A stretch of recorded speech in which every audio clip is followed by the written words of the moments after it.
অদ্ভুত অনুভূতি হচ্ছে, যেন জঙ্গলটা তার কত পরিচিত। নতুন জায়গায় গেলে যেরকম অপরিচিত জায়গার একটা ভাব লাগে, এখানে কিন্তু সেটা লাগছে না। বরং এই জায়গাটা সোমের নিজের বাড়ির থেকেও বেশি আপন মনে হতে লাগলো। এই অস্বাভাবিক আন্তরিকতার টানটার মানে সে কিছুতেই ধরতে পারছে না।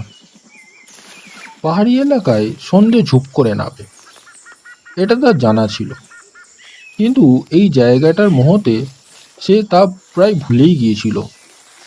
কিন্তু যখন পলকের মধ্যেই সন্ধে নেমে গেল, তখন সোমের হুঁশ ফিরল। তার মনে হলো এইবার তার বাড়ি ফিরে যাওয়াটা দরকার।